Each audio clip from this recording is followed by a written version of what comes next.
1431년 2월 루앙의 법정. 재판관이 19살 소녀에게 묻습니다. 네가 들었다는 그 목소리는 어떤 말을 쓰더냐? 잔 다르크는 이렇게 답합니다.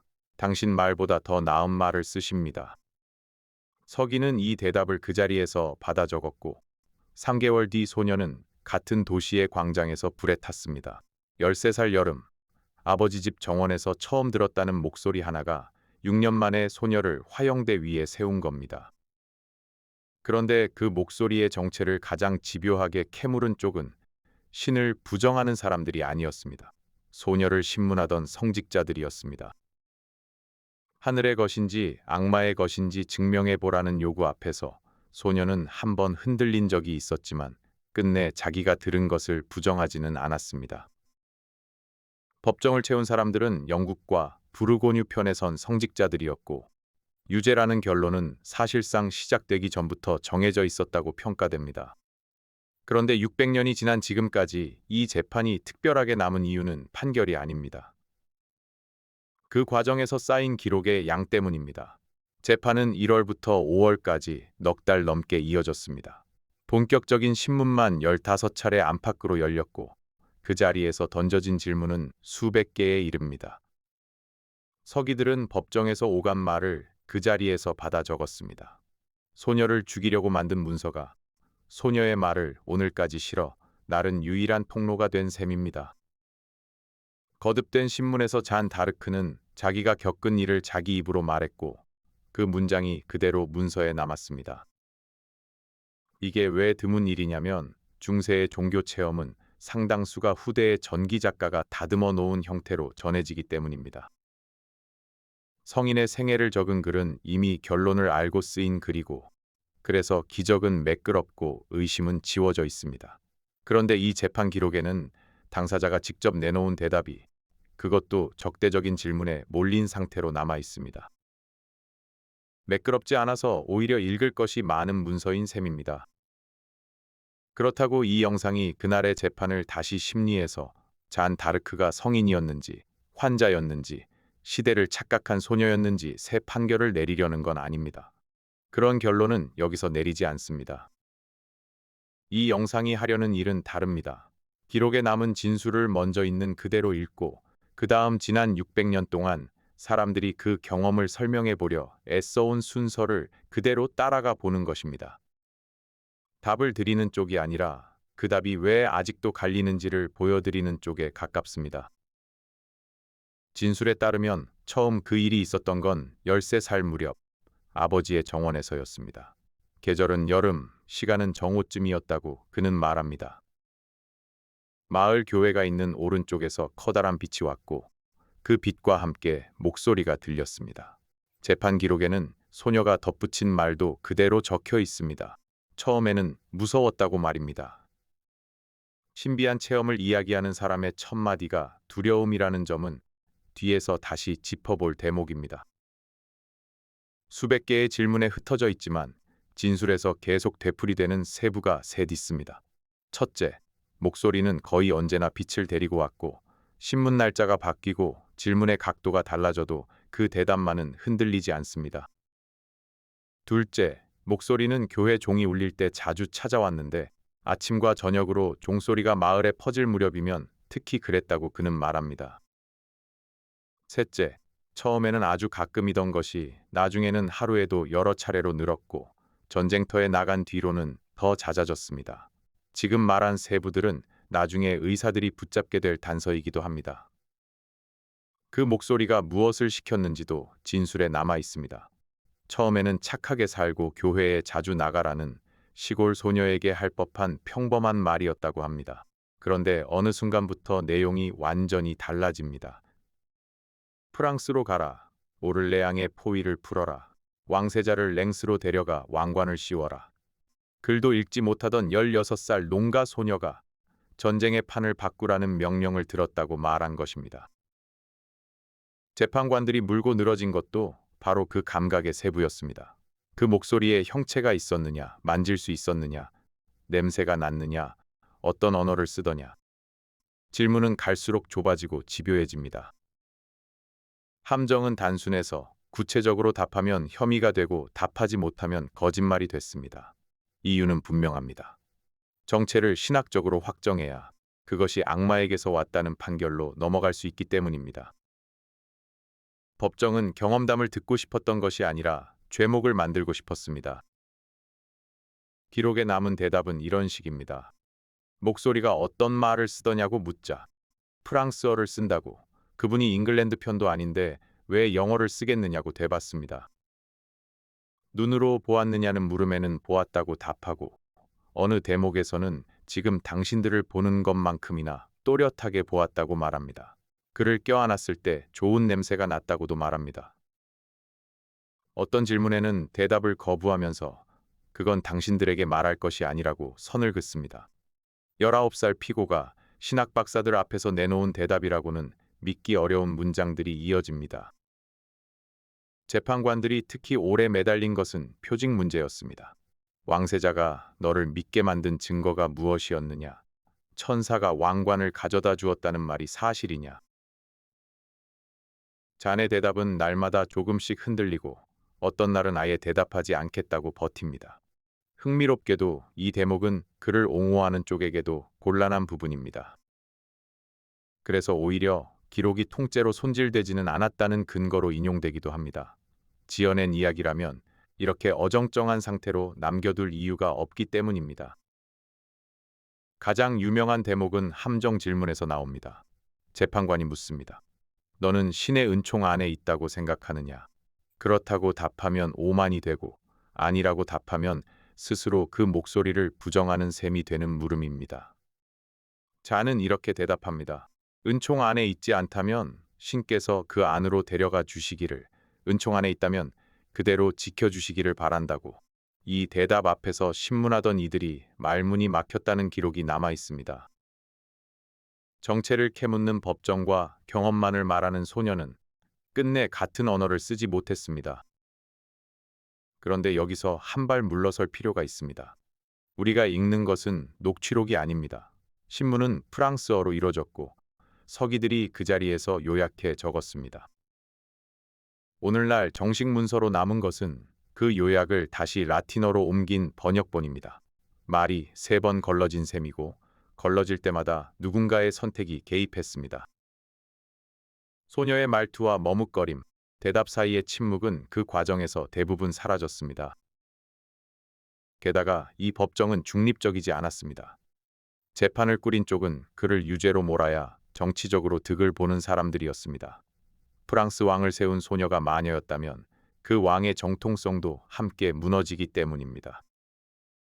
그래서 질문의 순서와 표현 자체가 처음부터 특정한 대답을 향해 설계돼 있었습니다. 같은 질문을 며칠 간격으로 되풀이하다가 지쳐버린 피고의 말이 조금이라도 달라지면 그 차이를 붙잡는 식이었습니다. 게다가 그가 갇혀있던 곳도 수도원이 아니라 병사들이 지키는 감옥이었습니다. 그래서 연구자들이 오래 다투는 지점이 있습니다. 바로 성인들의 이름 문제입니다. 잔이 처음부터 그 이름들을 스스로 말했는지 아니면 누구냐, 이름을 대라 하는 반복된 추궁 속에서 이름이 뒤늦게 붙었는지가 쟁점입니다. 초기 신문에서는 그저 목소리라고만 부르던 것이 뒤로 갈수록 구체적인 이름과 형상을 얻는다는 지적도 있습니다. 질문이 답을 만들어낸 대목이 있다는 뜻입니다. 이건 신앙의 문제가 아니라 문서를 읽는 방법의 문제입니다. 그렇다면 이 기록은 통째로 지어낸 것일까요? 그렇게 보기는 어렵습니다. 1456년, 그가 죽고 25년이 지난 뒤에 복권 재판이 마무리됩니다. 형식상 이 재판을 청구한 쪽은 그의 어머니와 형제들이었고 교황의 승인을 받아 열렸습니다. 하지만 앞서 조사를 밀어붙인 프랑스 왕실의 이해관계가 걸려 있었던 것도 사실입니다. 이번에는 고향 마을 사람들과 함께 싸운 동료 병사들, 심지어 그를 신문했던 사람들까지 불러 증언을 따로 모았습니다. 정치적 동기가 없지는 않았지만 신문실이 아니라 마을과 병영에서 모은 성격이 완전히 다른 자료가 한 뭉치 더 생긴 것만은 분명합니다.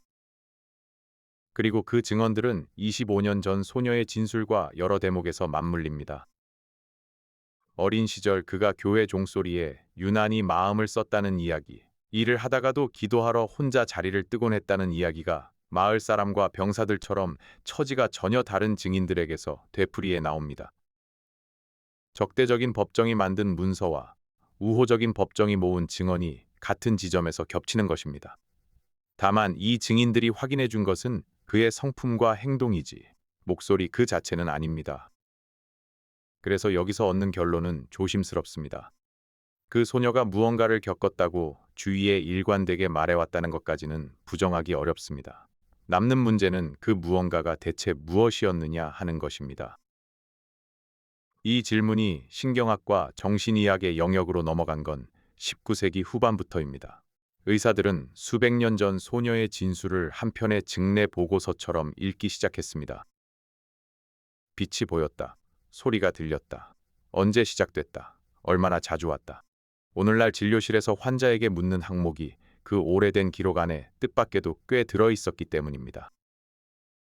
어떤 논문은 그의 진술을 증상별로 표에 옮겨 정리하기까지 했습니다. 그렇게 해서 여러 이름이 붙었습니다. 크게 넷을 꼽을 수 있습니다. 측두엽에서 시작되는 간질, 그 중에서도 청각 증상을 동반하는 부분 발작, 조현병, 그리고 눅눅한 해에 호밀에 피는 곰팡이를 먹었을 때 생기는 맥각 중독입니다. 결핵에서 비롯된 뇌 병변까지 더해지면서 후보는 지금도 늘어나는 중입니다.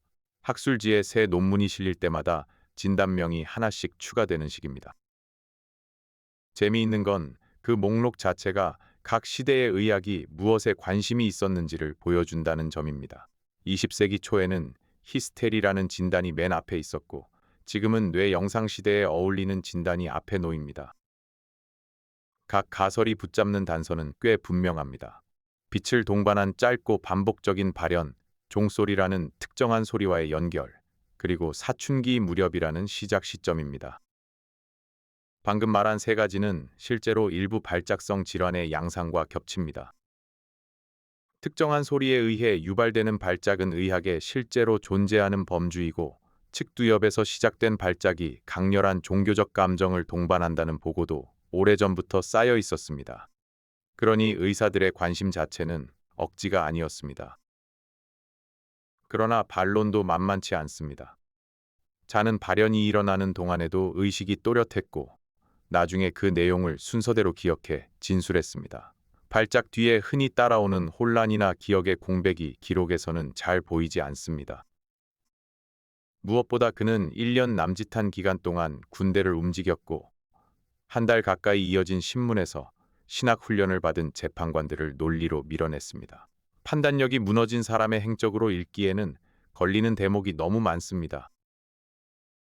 그리고 더 근본적인 문제가 남습니다. 소급 진단이라는 문제입니다. 우리에게는 진찰할 환자도, 촬영할 뇌도, 관찰할 발작도 없습니다. 있는 것은 적대적인 법정이 라틴어로 요약해 놓은 문장뿐이고 그 문장은 애초에 의학이 아니라 이단 여부를 가리려고 만들어졌습니다. 그런 자료만으로 병명을 정하는 일이 방법론적으로 가능한지부터가 여전히 논쟁거리입니다. 그래서 진단이 아니라 해석에 가깝다는 지적이 계속 따라붙습니다. 세 번째 설명은 질문 자체를 뒤집습니다. 문화사 연구자들은 왜 목소리를 들었느냐고 묻지 않습니다. 대신 이렇게 묻습니다. 왜 하필 그런 형태로 들렸느냐?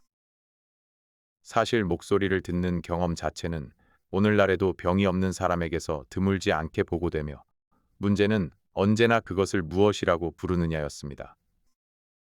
똑같이 강렬한 경험이라도 오늘의 13살에게 찾아왔다면 아마 전혀 다른 이름으로 불렸을 것입니다.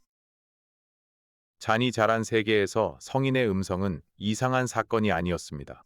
널리 공유된 신앙의 문법에 가까웠습니다.